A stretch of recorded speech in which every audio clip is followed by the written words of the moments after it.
பல கோடி ரூபாய் கருப்பு பணம் கைப்பற்றப்பட்டது, கணக்கில் காட்டப்படாத பணம் கைப்பற்றப்பட்டது, பல முக்கிய ஆவணங்கள், பரபரப்பான ஆவணங்கள் கைப்பற்றப்பட்டன. அவ்வளவுதான் சார், வேற என்ன இருக்குது? அந்த பரபரப்பான ஆவணங்கள்ல என்ன இருந்து என்னைக்காவது சொல்லியிருக்கு? இந்த ரெய்டு பண்ற அமலாக்கத்துறையினுடைய அதிகாரிகள் வந்து என்னவா இருந்தாங்க? இந்த ரெய்டுக்கு பிறகு அவங்க வீட்டுல என்ன இருக்குதுன்னு தெரியுமா உங்களுக்கு? இல்லை, தமிழ்நாட்டுடைய டாஸ்மாக்ங்கிறது தமிழ்நாட்டுடைய ஒரு அரசு நிர்வாக அலுவலகத்துக்குள்ள ஒரு ரைடு நடக்குது. தமிழக அரசியே தன்னுடைய அலுவலகத்தில் நடத்தக்கூடிய ஒரு ரைடை பற்றி ஒரு கண்டனம் கூட தமிழக அரசு தெரிவிக்காது. என்ன 33,000 கோடி ரூபாய் இந்த வருவாய் இப்போ 48,000 கோடியா ஒரு டாஸ்மாகுடைய வருவாய் பெருகி இருக்குன்னா, இப்போ தமிழ்நாட்டு மக்களை ஒரு குடிகாரங்களா ஆக்குதா திமுக? இதுதான் திமுகவுடைய சாதனை. டாஸ்மாக் ஆரம்பிச்சது யாரு? இப்போ அரசுல இருக்குது யாரு? டாஸ்மாக் ஆரம்பிச்சது யாரு எனக்கு தெரியாது. 71 கலைஞர் தானே. ஓஹோ, சூடு சோரணை இருந்ததுன்னா, யோக்கியமா இருந்தீங்கன்னா தைரியமா சொல்லுங்க. யார் திறந்து? ஜெயலலிதா. சத்தமா சொல்லுங்க. ஜெயலலிதா. இன்னும் சத்தமா கேட்கல. திறந்தது ஜெயலலிதா. மக்களை வருவாய் பெருக்கிறது வைக்கிறது யாரு? கோபிநாத்துக்கு என்னுடைய வாழ்த்துக்கள். இந்த அளவுக்கு ஒரு அரசாங்கத்தையே பயமுறுத்துற மாதிரி ஒரு செய்தி உங்க பத்தி வருதுன்னா நிர்வாகமே அதை தடுத்து நிறுத்தி. ரிஃப்ளெக்ட் வாய்ஸ் நேயர்களுக்கு வணக்கம். இன்றைய நேர்காணல் பகுதியில் நம்மோடு அரசியல் விமர்சகர் காந்தராஜ் அவர்களை வரவேற்று நிகழ்ச்சிக்குள் செல்வோம். வணக்கம். டாஸ்மாக் அந்த தலைமையகத்தில் ரைடு போயிட்டு இருந்தாங்க. கிட்டத்தட்ட 1000 கோடி ரூபாய்க்கு மேலே அதுக்கான ஆவணங்கள் இதெல்லாம் கைப்பற்றப்பட்டதாக, முறைகேடுகள் நடந்திருக்காதெல்லாம் செய்திகள் வெளியே வந்ததாக பார்த்தோம். இன்றைக்கு அதை கண்டித்து தமிழக பாஜக ஒரு முற்றுகை போராட்டம் செய்கிறாங்க. போகிற வழியிலேயே பாஜகவுடைய தலைவர், அதுபோல் தமிழிசை சவுந்தரராஜன் இங்கெல்லாம் தடுத்து நிறுத்தப்படுறாங்க. ஒரு முற்றுகையை அறிவித்து செய்கிறாங்க. ஒரு ஜனநாயக அடிப்படையிலான ஒரு விசாரணையை நேர்மையாக நடத்தணும்னு நடத்துகிற இந்த போராட்டத்தை அனுமதி மறுக்கிறதும் போகிற வழியில் தடுத்து நிறுத்துறதும் சரியா? தப்பு, பெரிய தப்பு. தமிழ்நாட்டுக்கு தண்ணியே கொடுக்கக்கூடாது, கர்நாடகாவிலேருந்து ஒரு சொட்டு தண்ணி கூட கொடுக்கக்கூடாதுன்னு சொன்ன ஒரு தலைவர் நடத்துகிற போராட்டத்தை எப்படி தடுக்கலாம்? அந்த தலைவர் வந்திருக்காருன்னா தமிழ்நாட்டுக்கு கெடுதல் நடக்கணுங்கிறதுக்காக தான். தமிழ்நாட்டுக்கு தண்ணி கொடுக்க மாட்டேங்கிறவர் சாராயத்தை மாத்திரம் எப்படி விடுவார்? அவர் போராட்டம் நியாயம் தான். அநியாயம் நடக்குதுங்க நாட்டில். அநியாயம் கேட்கறதுக்கு ஆள் இல்லை, பயங்கரமாக இருக்குது, கேட்கறதுக்கு ஆள் இல்லை. தமிழ்நாட்டில் எவ்வளோ பிரச்சனை இருக்குது. டாஸ்மாக் ஏன் போகிற? செந்தில் பாலாஜி அதுக்கு அமைச்சர். செந்தில் பாலாஜியினுடைய எலெக்ஷன் திறமை உங்களுக்கு தெரியும். இவங்களுடைய கூட்டணியில் இருக்கிற பாஜக கூட்டணியில் இருக்கிற அண்ணா எடப்பாடி பழனிசாமி ஜெயிச்சது கொங்கு நாட்டத்தில் தான் ஜெயித்தார். அந்த இடத்துல தலைவலியாக இருக்கிறது செந்தில் பாலாஜி. அவர்கிட்ட இருக்கிற அமைச்சர் இது வந்து இலாக்கா வந்து டாஸ்மாக். அதனால் எதிர்பார்த்தது தானே, 26 வருஷத்துக்குள்ளார இதெல்லாம் எதிர்பார்த்தது தானே. இது மாத்திரம் இல்லை, அடுத்தபடி கேஎன்ஆர் வீட்டில், ஏவாவேலு வீட்டில், ஈரோடு முத்துசாமி வீட்டில், சேகர் பாபு வீட்டில், பொன்முடி வீட்டில் எல்லாம் ரைடு நடக்கும். இதெல்லாம் எதிர்பார்த்தது தானே. அப்புறம் ஒரு மத கலவரம் ஒன்று வரும். திருப்பரங்குன்றத்தில் ஃபெயிலியர் ஆகிடுச்சு. இல்லை, இப்போது நீங்கள் சொல்கிற மாதிரி வச்சுக்கிட்டாலும் டாஸ்மார்க்கில் இது மாதிரி கணக்கில் காட்டப்படாத ஒரு கணக்கில் காட்டப்படாமல் நடத்தப்படுது அப்படிங்கிறத புதுசாக பாஜக சொல்லலையே, இன்னைக்குள்ள இடி சொல்லலையே. பிடிஆர் பழனி தியாகராஜனே அவர் நிதியமைச்சராக இருக்கும் போதே சொன்னது தானே. அதாவது ஊழல் நடக்குது, அது இல்லாத தடுக்க முடியாது. சினிமா தேட்டரில் பிளாக்ல டிக்கெட் வைக்கல, தடுத்துட்டீங்களா? ஆலைகள்லேருந்து போகிறது தானே இது. அதுக்குன்னு ஒரு தனியான துறை அமைச்சர். உங்களுக்கு புரியறதுக்காக கேட்டேன். சினிமா தேட்டரில் கவுண்டரில் என்னைக்கா டிக்கெட் வாங்கியிருக்குமா நல்ல காலத்தில்? பிளாக்ல டிக்கெட், காலா பஜார்னு ஒரு ஹிந்தி படம் வந்து அவன் சினிமா தேட்டரில் தேவானந்த் ஹீரோவாக நடித்த படம். கள்ளமாக இது பிளாக் டிக்கெட் விற்ற கோடீஸ்வரம் ஆகும். படமே அதுதான். பிளாக் அதெல்லாம் வந்து யார் தடுக்க முடியும்?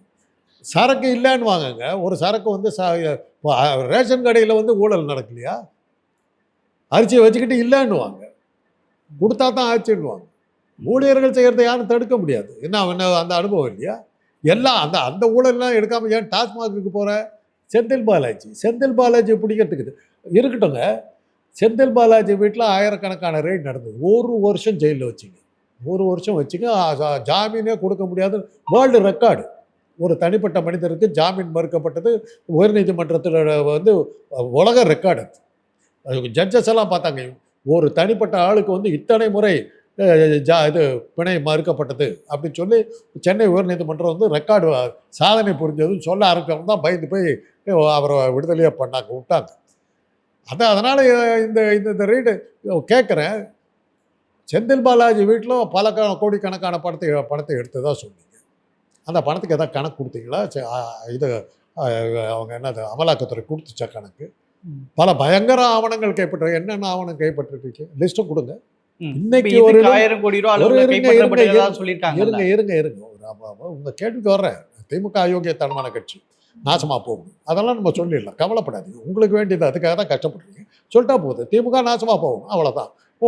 உங்களுக்கு அதை வச்சுக்கிட்டு நீங்கள் போய் பொழைச்சிக்கணும், எங்களுக்கு ஒன்றும் ஆட்சேபம். இன்னைக்கு வரல எடுத்த பணத்துக்கு நான் கேட்குற கேள்வி, அமலாக்கத்துறை எவ்வளோ ரெய்டு போச்சு, எவ்வளோ பணம் கைப்பற்றின, அந்த கைப்பற்றின பணத்தினால மக்களுக்கு என்ன நன்மைகள் நடந்தது அதை சொல்லுங்க. என்னென்ன நலத்திட்டங்கள் அந்த கைப்பற்ற பணத்தினால் மக்களுக்கு நலத்திட்டங்கள் என்னென்ன நடந்தது இல்ல கணக்குல காட்டப்படாம கைப்பற்றப்பட்டதா செய்திகள் வருது இல்ல, அதை நீங்க மறுக்கிறீங்களா? இல்ல, நான் என்ன கேட்டேன், நீங்க என்ன பதில் சொல்லிட்டு இருக்கீங்க? அமலாக்கத்துறை கேட்ட கேள்வி என்ன, நீங்க கேட்கிற கேள்வி என்ன? நான் இவ்வளவு நேரம் கழுத மாதிரி கத்திக்கிட்டு இருந்தேன், எனக்கு காதெல்லாம் கூட கேட்கல, கழுத மாதிரி கத்திக்கிட்டு இருந்திருக்கு. கேட்ட கேள்வியை பற்றி இப்போ நான் சொன்னதை பற்றி அக்கறையே பட்டுக்கல, உடனே அந்த கேள்விக்கு போகிறீங்க. இதை இல்லாமல் பிடிச்சிட்டாங்களான்னு கேட்குறீங்க. அப்போ நான் பேசுறதுக்கு என்ன அர்த்தம்? பேசாமல் நீங்கள் பாட்டுக்கு நீங்கள் உங்கள் இஷ்டத்துக்கு பேசுனா நான் ஏங்க பேசணும்? சரி சொல்லுங்கள். நான் என்ன கேட்டேன் உங்ககிட்ட? இவ்வளோ தடவை வந்து ரெய்டு பண்ணி அந்த பணத்துக்கு என்ன கணக்கு கொடுத்த, கைப்பற்றப்பட்ட ஆவணங்களில் இருந்த விஷயங்கள் என்னங்கிறத நான் கேட்டேன். ஆமாம் சார், நீங்கள் சொல்லக்கூடிய ஒரு விஷயம் சார், இப்போ கைப்பற்றப்பட்டிருக்குது தமிழ்நாட்டுடைய எவ்வளவு எடுத்தாங்க ஒரு உத்தேசமா நீங்க தான் சொல்லுங்க. உங்களுக்கு தெரியாது இருக்காத, நீங்க தான் அந்த கட்சிக்காரர், உங்களுக்கு தெரியாம இருக்கு. ஊடகங்களோட கேள்வி தான் சார். இல்லை, உங்க சேனல் அதுக்காக தான் வருது, அதை சொல்லுங்க. எங்க சேனல் ஒன்றும் அப்படிலாம் இல்லை சார். இப்போ 33,000 அளவுல வருவாய் இருந்தது, இப்போ 48,000 கோடி ரூபாயா டாஸ்மாக் உடைய வருமானம் பெருகிருக்கு.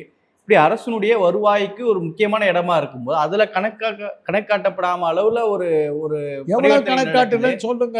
ஒவ்வொரு தடவை அமலாக்கத்துறை வந்து கணக்கு செய்தியே எப்படி வரும்? பல கோடி ரூபாய் கருப்பு பணம் கைப்பற்றப்பட்டது, கணக்கில் காட்டப்படாத பணம் கைப்பற்றப்பட்டது, பல முக்கிய ஆவணங்கள், பரபரப்பான ஆவணங்கள் கைப்பற்றப்பட்டன, அவ்வளவுதான் செய்தி. வேற என்ன இருக்குது? அந்த பரபரப்பான ஆவணங்கள்ல என்ன இருந்து என்னைக்காவது சொல்லி இருக்கிறியா? நீ இன்னைக்கு வரலாம் அமலாக்கத்துறை எந்த வீட்லையாவது ரைடு வாங்கி, இதை விடுங்க, இந்த ஏன் விட்டுருங்க, என் வீட்லேயே உங்கள் வீட்லேயே ரைடு பண்ண அந்த பணத்தை அதுக்கான எதையாவது நீ காட்டியிருக்கிறியா? எவ்வளோ பணக்காரர் வீட்டில் ரைடு பண்ணியிருக்கு, என்ன கணக்கு பண்ணியிருக்காங்க? அப்படியே அது வெளியே சொல்ல மாட்டேன், வெளியே சொல்றது இல்லையே. இன்னைக்கு என்ன காரணமா இருக்கு? நான் இன்னொரு கேள்வியும் கேட்குறேன். இந்த ரெய்டு பண்ணுற அமலாக்கத்துறையினுடைய அதிகாரிகள் வந்து என்னவா இருந்தாங்க? இந்த ரெய்டுக்கு பிறகு அவங்க வீட்டில் என்ன இருக்குதுன்னு தெரியுமா உங்களுக்கு? தேர்ந்தெடுத்தவன் பிறகு நக்க மாட்டானா? காஷ்மீரில் பழி வாங்கிறதுக்கு இந்திரா காந்தி அமலாக்கத்துறை அமிச்சாங்க. ஃபருக் அப்துல்லா சீஃப் மினிஸ்டராக இருக்கும்போது அதிகாரிகள் போய் போயிட்டாங்க. ஃபருக் அப்துல்லா வீட்டுக்கு திருடம் ஊத்துட்டான்ட்டார். 100 ஜனங்க கூட்டு உதச்சு அடியில் கை காலெல்லாம் முறிஞ்சி குத்துயிரும் கொலையுரும் பிளேனில் போட்டு டெல்லிக்கு ஊற்றியாக கூப்பிட்டு வந்தாங்க. அதுக்கப்புறம் காஷ்மீரில் ரெய்டுன்னா அமலாக்கத்துறை கிடையவே கிடையாது. அதே எம்ஆர் ராதா பண்ணார் நம்ம ஊர். பாக்கியரா கிளீனாக சொன்னார், என் வீட்டை திருடம் மூத்துட்டான, ஊர் ஜனங்களாம் பிடிச்சி உதையில ஓடி போயிட்டாங்க. இல்லை, தமிழ்நாட்டுடைய டாஸ்மாக்குங்கிறது தமிழ்நாட்டுடைய ஒரு அரசு நிர்வாக அலுவலகத்துக்குள்ள ஒரு ரைடு நடக்குது. தமிழக அரசியே தன்னுடைய அலுவலகத்தில் நடத்தக்கூடிய ஒரு ரைடை பற்றி ஒரு கண்டனம் கூட தமிழக அரசு தெரிவிக்காது. சீஃப் செக்ரட்டரி இதுலேயே ஆஃபீஸ்லேயே ரைடு நடந்தது. இது இந்தியாவிலேயே நடக்கலைங்க. பழனிசாமி சீஃப் மினிஸ்டர் இருக்கும்போது நடந்ததுங்க. அதையே யாரும் திமுக கண்டிச்சிச்சுல. டாஸ்மாகில் வந்து ரைடு பண்ணக்கூடாதுன்னு சொல்லாதீங்க. ரேஷன் கடையில் ரைடு பண்ணலாம், யார் வேணாலும் பண்ணலாம். லேக்கல் கவர்மெண்ட் பண்ணலாம், சென்ட்ரல் கவர்மெண்ட் பண்ணலாம். இல்ல, தமிழக அரசுடைய ஒரு அலுவலகத்தில் நடக்கும் போது இது மாநில அலுவலகம் இதுக்கு எதிரான ஒரு கமெண்ட் சொல்லியிருக்கணும்ல. சொல்லிதான் இருக்காங்க. இப்ப நீங்க தான் நீங்க சொல்றீங்க, நீங்க ரொம்ப சந்தோஷப்படுறீங்க. அதுக்காக உங்களுக்கு ஒரே மகிழ்ச்சி.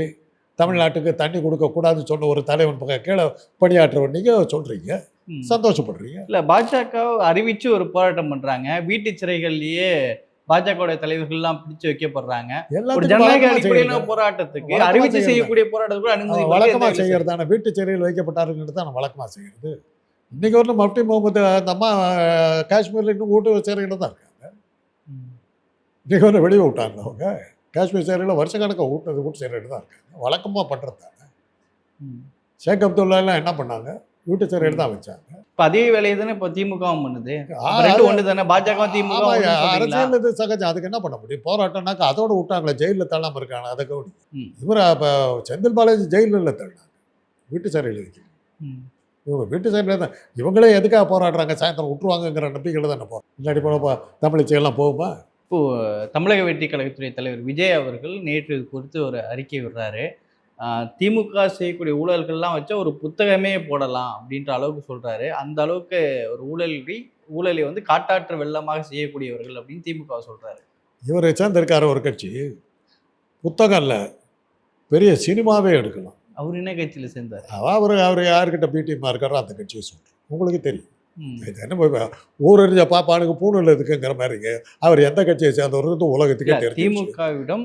திமுக செய்யக்கூடிய ஊழலை வந்து ஒரு காட்டாற்று அவருக்கு வெள்ளம் போல் கொடுத்த இருந்தது. டயலாக் அதை பேசிட்டு போறாரு. அதுக்கு அதை வந்து ஆதாரம் சொல்லு. நான் சொல்றேன், விஜய் வந்து வாங்கின பணத்துக்கெல்லாம் பல லட்சக்கணக்கு பல கோடி கணக்கில் வாங்கினாரு. அந்த பணமெல்லாம் வந்து வெளிநாடு வங்கிகளில் வந்து கருப்பு பணமாக போடப்பட்டிருக்குதுன்னு சொல்கிறேன். அதை வைத்து ஒரு சினிமா இல்லை, ஒரு பெரிய 10 வால்யூம் கொண்ட புத்தகத்தையும் வெளியிடலாம் அப்படின்னு நான் சொல்கிறேன். முடிஞ்சு போச்சு. போடுங்களேன், இந்த செய்தி போடுங்க. பிளாக்கில் டிக்கெட் விற்றாங்க ஒரு படத்துக்கெல்லாம். பிளாக்கில் விற்ற படத்தை எல்லாம் வருமானத்தை எல்லாம் எடுத்துகிட்டு போய் ஒரு பெரிய வங்கியில் போட்டால் அந்த ஊழலை வந்து எடுத்து சொன்னால், விஜயனுடைய ஊழலை இந்த சினிமாவில் அடிச்சிடலாம். இதை எடுத்து சொல்கிறதுக்கு பெரிய புத்தகமே வால்யூமாக புத்தகம் போடலான்னு நான் சொல்கிறேன். போடுங்களேன். ம். பொதுவாக எது வேணாலும் சொல்லாங்க. உங்கள் மேலேயும் சொல்லலாம், என் மேலேயும் சொல்லாங்க. இதானே பெரிய விஷயம். இன்றைக்கி மீடியா இருக்குது, போடுறதுக்கு ஆளுங்க இருக்கிறீங்க. என்ன செய்தி வேணாலும் போடலாம். யார் கேட்குறா? இப்போ நான் சொல்கிறதெல்லாம் உண்மையான இருக்குதுமா? இல்ல, இப்ப பிடிஆர் பழனிவேல் தியாகராஜன் நிதியமைச்சர் அதை சொல்லியிருந்தாரு. ஆமா, அவரே ஆமா. உண்மைக்கு மாற்றமா சொல்றாங்க. நான் சொல்கிறேன், பிடிஆர் பழனிவேல் தியாகராஜன் வந்து எல்லாத்தையும் மற்றவங்கள கூட தான் சொல்லியிருக்காரு. கட்சி தலைவர்களை கூட தான் அவர் கேவலமாக பேசியிருக்காரு. அதுக்காக அதெல்லாம் எடுத்துகிட்டு போக முடியுமா?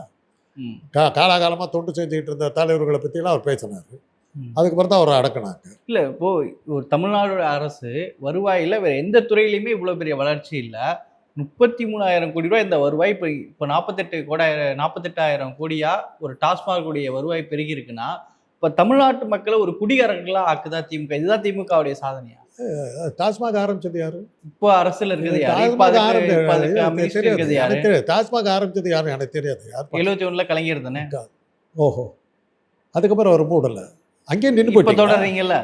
இது என்ன வருஷம் தெரியுமா? சரி, நீங்க தொடங்குனது இது யாருன்னு என்ன கேட்டீங்க, வருஷம்? கலைஞர் இது தானே. என்ன வருஷம்? இது ம். கலைஞர் அதுக்கப்புறம் திறந்தார். கலைஞர் அதுக்கப்புறம் என்ன ஆச்சு? இப்ப ஏன் மூடல? கலைஞர் திறந்ததுக்கு அப்புறம் என்ன ஆச்சு? ம். அதுக்கு வராத, வாயில வராத, அடைச்சிக்கிச்சா, தொண்டை அடைச்சிக்கிச்சா. ம். கருவாட்டை பறி கொடுத்த பாப்பாத்தி மாதிரி உட்காராதீங்க. ம். அவ்வளவுதான் சொல்லுவேன்.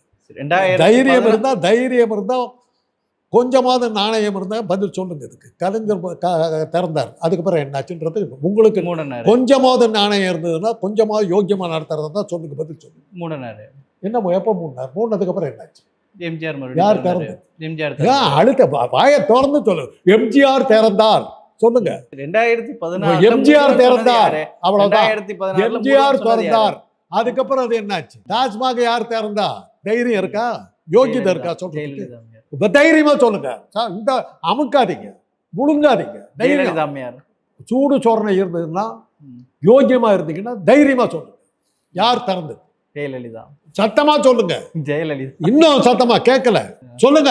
சொல்லுங்க சார், நீங்களே சொல்லுங்க. நான் சொல்ல முடியாது. என்னத்துக்கு நீங்க தானே குற்றம் சாட்டு கையை வரண்டுபடி காட்டிக்கிட்டு இருக்கீங்க. சொல்லுங்க, பதில் சொல்லுங்க. யார் திறந்தது? டாஸ்மாக் திறந்தது யார்? ஜெயலலிதா. அப்ப இதுக்கு முன்னாடி என்ன சொன்னீங்க? இதுக்கு முன்னாடி என்ன சொன்னீங்க? இதுதான் திமுகவுடைய சாதனையான எவ்வளவு வாய் கூசாம வந்தது. அது எப்படி வந்தது? அது இப்ப சொல்லுங்க. யாரோட சாதனை இது? இது யாருடைய சாதனை? அதை சொல்லுங்க. அதை பேசாதீங்க. திறந்து விட்டது யார்? சரி, திறந்தது ஜெயலலிதா. அன்னைக்கு அந்த வருமானம், இன்னைக்கு பவுன் விலை அன்னைக்கு என்ன இருந்தது? அன்னைக்கு பவுன் என்ன விலை? பெட்ரோல் என்ன விலை ஜெயலலிதா காலத்துல? இன்னைக்கு என்ன விலை? பவுன் இன்னைக்கு என்ன விலை? அதுக்கு தகுந்த மாதிரி ஏறி இருக்கு. ரூபாய் வச்சுட்டு என்னத்த குடிகாரர்கள் அப்ப எண்ணிக்கை பெருகலன்னு குடிகாரனுடைய எண்ணிக்கை பெருகலை. சரி, பேச்சுக்கிட்டே இருக்கு. குடிகாரனுடைய எண்ணிக்கை பெருகலைங்க. ரூபாயுடைய மரியாதை போயிடுச்சுங்க. 10 ரூபாய்க்கு வித்த பாட்டுக்கு 10 ரூபாய்க்கு இப்போ நீ கொடுக்க மாட்டான். பிச்சை எடுக்கிறவங்களுக்கு கூட 10 ரூபாய் போட்டாக்கா 2 இட்லி கூட வாங்க முடியாது. இதை வச்சுக்கிட்டு என்னையா பண்ணுறது? மூஞ்சில் திருப்பி விட்டு போகிறான். 500 ரூபா தான் இன்னைக்கு சில்லற. அது தெரியுமில்ல உங்களுக்கு? நீங்களாம் கோடிச்சில் பேசுறவங்க, நாங்களாம் 500ல் இருக்கோங்க. உங்கள் மாதிரி வசதியான ஆளுங்களுக்கு வாங்கி பழகிருக்கீங்களோ எனக்கு தெரியாது. அதுவே தெரியாது. ஏன்னா இப்போ பெரிய இடத்த சேர்ந்தவங்க உங்களுக்கெல்லாம் இலவசமாக கூட கிடைக்கும். ம். காசு கொடுத்து வாங்குற எங்களுக்கு தான் தெரியும் என்ன விலை. ஒரு தோசை 75 ரூபாய் தெரியுமில்ல. ம்.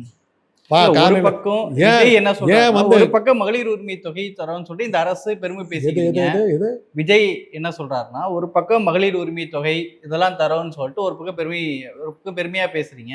இன்னொரு பக்கம் டாஸ்மார்க்ல இந்த மாதிரி பண்றீங்க. இந்த ஆட்சி 26ல முடிவு கட்டுவோம் அப்படின்னு சொல்றாரு. கட்டுட்டோம். யார் வேணாங்கிறா? யார் வேணாங்கிறா? போய் சொல்லேன்ப்பா. முதல்ல நீ வீட்டை விட்டு வெளியே வா தம்பி. இன்னும் ஏர் கண்டிஷன் ரூமில் உட்காந்துட்டு யாரை எழுதி கொடுத்தது படிச்சுக்கிட்டே இருந்தா என்ன அர்த்தம்? இன்னும் கண்ணாடியே பார்க்கல. கடவுள் மாதிரி தான். கண்டவர் விண்டவர் விண்டவர் கண்டவர். அவரை பார்த்து சொன்னதெல்லாம் சொன்னவன் பார்த்தது இல்லை. அவ்வளோதான். கடவுள் மாதிரி தான் இருக்காரு. ம். என்னைக்கா ஒரு நாள் வெளியே வருவார். அப்போ பார்த்துக்கலாம். ம். இன்னொரு பக்கம் இன்னைக்கு சபாநாயகர் அப்பாவுக்கு எதிரான எதிர்க்கட்சிகள்லாம் இன்னைக்கு வந்து நம்பிக்கையில்லா தீர்மானம் கொண்டு வராங்க. வாக்கெடுப்புகள் நடந்துகிட்டு இருக்கு. ஒரு நம்பிக்கையில்லா அதாவது பெரும்பான்மை வந்து ஆளுங்கட்சியா இருக்கும். மீண்டும் அப்பா அவர்கள் தான் தேர்ந்தெடுக்கப்படலாம். அப்படி இருக்கும்போது இந்த கணக்கெடுப்பு என்ன தாக்கத்தை ஏற்படுத்தும்? தாக்கம் இல்லைங்க. இதெல்லாம் கொண்டு வரணுங்க. ம். அதில் நான் இது அதெல்லாம் ஜனநாயக முறைப்படி கொண்டு வரணும். ம். மந்திரி சபை மேலே நம்பிக்கையில்லா தீர்மானம். அப்போ தான் வந்து என்ன குறைகள் செஞ்சாங்கங்கிறது வந்து சொல்ல முடியும். ம். அது இன்றைக்கு வரல எதிர்கட்சிகள் செய்யாமல் இருந்தால் அசிங்கமாக இருக்குது. அதனால தான் நான் திருப்பி திருப்பி சொல்கிறேன். தமிழ்நாட்டில் எதிர்கட்சி இல்லை. பழனிசாமி என்ன பண்ணுறாரு? கூட்டத்தில் வந்து நீங்கள் சபாநாயகர் மேலே மாத்திரம் இல்லைங்க, நான் மந்திரி சபை மீது நம்பிக்கையில்லா தீர்மானம் கொண்டு வரணும். அப்போ தான் என்ன தவறுகள் நடந்ததுங்கிறத நம்ம இது பண்ண முடியும். அப்போ தான் இவங்களும் பதில் சொல்லுவாங்க. இல்ல, அப்பாவுக்கு எதிராக திமுகவுடைய கூட்டணி கட்சியா இருக்கக்கூடிய தமிழக வாழ்வுரிமை கட்சி வேல்முருகன் அவர்களும் இதுல அதிமுக எல்லாரும் தான் ஆதரிச்சிருக்கிறார். சேர்ந்து தான் அதை பாருங்க. கூட்டணிங்கிறது எலெக்ஷனுக்கு தான். அதுக்கப்புறம் நீங்கள் செய்கிற எல்லாத்துக்கும் நான் வந்து கூட்டில் இருப்பேன்ற அர்த்தம் இல்லை. ம். தேர்தல் வந்து ஒரு பொது விரோதியை இது பண்ணுறது. இப்போ வந்து 2ஆம் உலக யுத்தத்தில் வந்து ரஷ்யா, அமெரிக்கா, ஃப்ரான்ஸு, இங்கிலாந்து 4 சேர்ந்து தான் ஜெர்மனி எதிர்த்துச்சு. அது உலக யுத்தம் முடிஞ்சோன்னா ரஷ்யாவும் அமெரிக்கா ஒன்று அடிச்சுக்கிட்டாங்க. அது வேற கதை. ம். அது வேற. அன்னைக்கு இருந்த பொது விரோதியை அடிக்கிறதுக்காக ஒன்றா சேர்றாங்க. தேர்தல் கூட்டணி, கொள்கை கூட்டணி இல்லை. அதை புரிஞ்சுங்க. கம்யூனிஸ்டுகளும் காங்கிரஸும் ஒன்றா சேர்ந்து நிற்கிறதுனா என்னங்க அர்த்தம்? காங்கிரஸும் திமுக ஒன்றா சேர்ந்து ஒரு கூட்டணி இருந்தால் என்ன அர்த்தம்? பாஜகங்கிறது வந்து ஒரு 2 சித்தாந்தம் தான் இந்தியாவில் இருக்குது.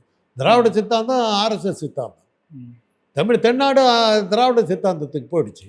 ம். வடநாடு ஆர்எஸ்எஸ் சித்தாந்தத்தில் வந்தேரிகள் அதில் இருக்காங்க. ம். அதை நீங்கள் வந்து கூட்டணியில் இருக்கவும் சேர்ந்து தான் பேசி ஆகணும். கூட்டணியில் இருக்கிறதுனால உங்கள் சட்டையில் கரப்பட்டிருந்தால் அது சொல்லக்கூடாதுன்னு அர்த்தம் இருந்தா ம். அதை சொல்கிறதுக்கு தான் கூட்டணி.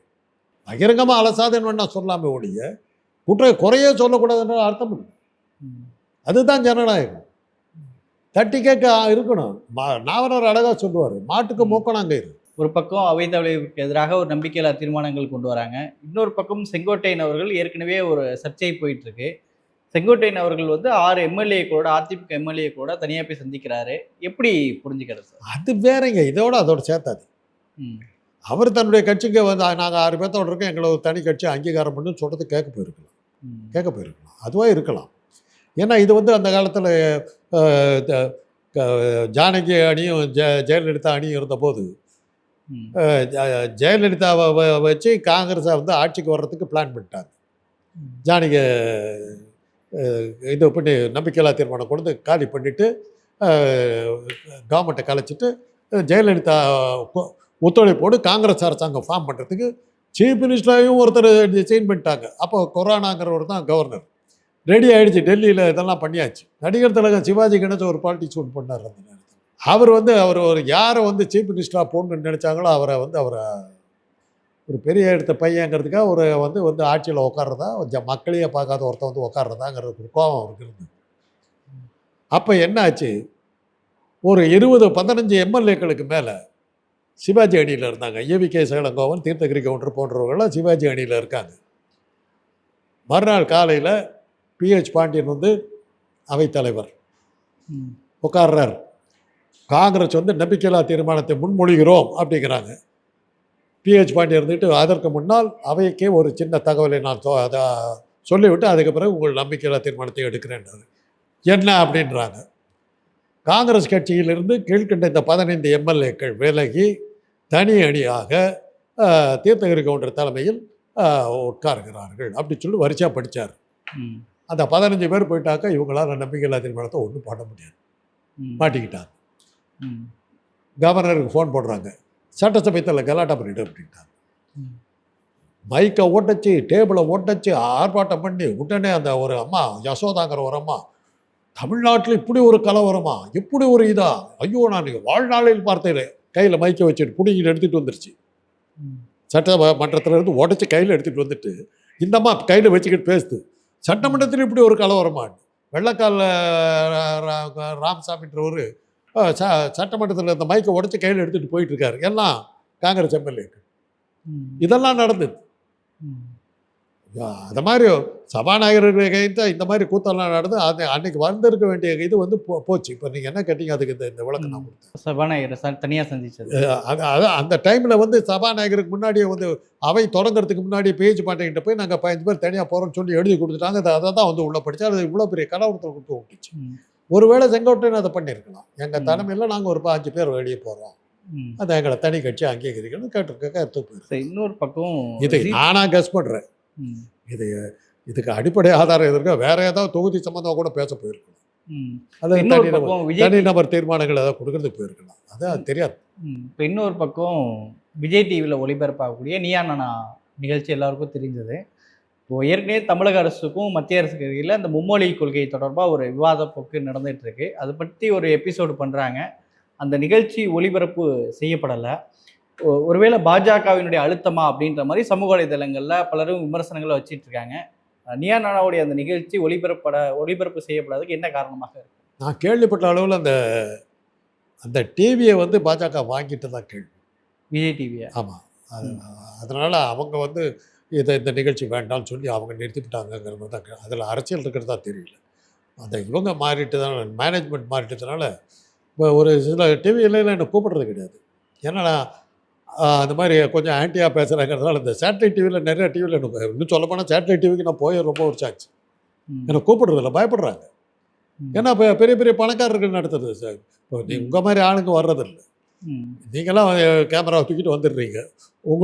உங்களுக்கு எனக்கு மத்தியில் பெரிய வித்தியாசமே கிடையாது. நம்மளை அமலாக்கத்துறை வந்து செக் பண்ணிச்சுன்னா அவங்க தான் பாக்கெட்டில் காசு போட்டு இவ்வளோ பிச்சைக்காரனாக இருப்பேன் நாங்கள் எதிர்பார்க்கலான்னு வந்து அவங்க தான் காசு போட்டு போகணும். அந்த மாதிரி ஆளுங்க தான் இவங்கெல்லாம் வந்து பெரிய பெரிய பணக்காரருக்கு நடத்துறதுங்க சேனலு. அவங்களுக்கு வந்து ஆளுங்கட்சி லோக்கலாக இருக்கிற ஆளுங்கட்சியாக இருந்தாலும் சரி, சென்ட்ரலில் இருக்கிற ஆளுங்கட்சியாக இருந்தாலும் ஆளுங்கட்சிக்கு அவங்க அடிப்படைஞ்சு தான் ஆகணும். அவங்க சேட்டலைட் டிவி 5 நிமிஷத்துக்கு நிறுத்தி போடலாம், முடக்கிடலாமா? நீங்கள் உங்களை முடக்கிறது கஷ்டமாச்சு. செல்ஃபோன் வச்சிருக்க எல்லாரும் பார்த்துட்டு போயிடுவாங்க. இன்னைக்கு டிஜிட்டல் டிவி விஜய் டிவியினுடைய அந்த நிகழ்ச்சி ஒளிபரப்பு நான் கெஸ் பண்ணுறேன் இதுவாக இருக்கலாம். பாஜக மேலே பழிய போட்டு சொல்ல வருது, நிறையா வருது. அந்த மாதிரி மும்மொழி கொள்கைக்கு எதிராக பேசக்கூடாதுன்னு சொல்லி அதை நிறுத்திட்டாங்க. எனக்கு விஷயங்களை மடைமாற்றுறது இப்படி ஸ்கிரிப்டை ரெடி பண்ணுறாங்கன்னு சொல்கிறாங்களே. அது என்ன பண்ணாலும் இந்த மாதிரி எல்லாம் வந்து செய்திகளை நிறுத்துறதுனால நெகட்டிவாக தாங்க போகும். தேவையில்லாத வதந்திகள் கிளம்ப எமர்ஜென்சி டைமில் அந்த மாதிரி தான் பண்ணிச்சு. எல்லா பத்திரிகைகளுக்கும் சென்சார் வச்சுச்சு. என்னாச்சுன்னா ஆளாளுக்கு ஒரு கதை சொல்ல ஆரம்பிச்சு. தெரியுமா, நேற்று வந்து எமர்ஜென்சியில் ஒரு ஆள் அடித்து கொண்டு விட்டாங்க, அது மாதிரிலாம் கதையெல்லாம் வர ஆரம்பிச்சிது. வதந்திகளுக்கு அளவில்லாம் போயிடுச்சு. அதனால தான் நம்ம வடநாடு முழுக்க இந்திரா காந்தி தோத்ததுக்கு காரணம் அதுதானே. வதந்திகள் செய்திகளை அமுக்க பார்த்ததுனால வதந்திகள் பெருசாக போய் உண்மை எது பொய் எதுங்கிறது இல்லாமல் இந்திரா காந்தி ஒரு ராட்சசி மாதிரி மாற்றி விட்டாங்க. தென்னாட்டில் எம்ஜிஆர் இருந்ததுனால தான் தமிழ்நாடு தப்பிச்சது. இல்லாட்டி போனால் வாஷ் இல்லை, தமிழ்நாட்டை தவிர மிச்சம் எல்லா இடத்துலையும் வாஷ் ஆகிடுச்சு. இல்லை, இப்போ நீங்கள் சொல்கிறதுலேருந்து நான் புரிஞ்சுக்கிட்டது, இப்போ விஜய் நெட்வொர்க் அதாவது ஸ்டார் நெட்வொர்க்கை பாஜக வாங்கிடுச்சு, அதனால அந்த மாதிரி ஒரு தகவல் இருக்குது. ஒரு ஆளுங்கட்சிக்கு தொடர்பு போயிட்டதுனால அவங்க அந்த நிர்வாகமே அதை தடுத்து நிறுத்திட்டு தான் சொல்கிறாங்க. அதில் அரசியல் இல்லை, என்னத்துக்கு வம்பு. அதை யாரோ நிர்வாகம் மாறிட்டதுனால அவங்களுக்கு அது ஒரு பிடிக்காது. பாஜக நான் சொல்ல வரல, நிர்வாகம் மாறிட்டதுனால அவங்க அதை வேண்டாம், நமக்கு ஆபத்து வரும் அப்படின்னு சொல்லி நிறுத்தினதுனால தான் நிறுத்தினதாகவும் ஒரு தகவல் அடிப்படுது. அது உண்மையாக பொய்யாங்கிறது நீங்கள் தான் விசாரிச்சோம். இதில் அரசியல் இருக்குதா இல்லையாங்கிறது எனக்கு தெரியல. ஏன்னா இந்த மாதிரி நிகழ்ச்சிக்கு அப்படி சொல்கிறதுல வந்து என்ன ஆகுதுன்னா, கோபிநாத்துக்கு என்னுடைய வாழ்த்துக்கள். இந்த அளவுக்கு ஒரு அரசாங்கத்தையே பயமுறுத்துகிற மாதிரி ஒரு செய்தி உங்கள் பற்றி வருதுன்னா அந்த அளவுக்கு உங்களுடைய நிகழ்ச்சி பெருசாக போயிருக்குதுன்னு அர்த்தம். உங்களுடைய நிகழ்ச்சியுடைய வெற்றிக்கு அது ஒரு அடையாளம். சரிங்க சார். நிகழ்ச்சியில் பங்கேற்று உங்களுடைய கருத்துக்களை பயந்து கொண்டு மிக்க நன்றி.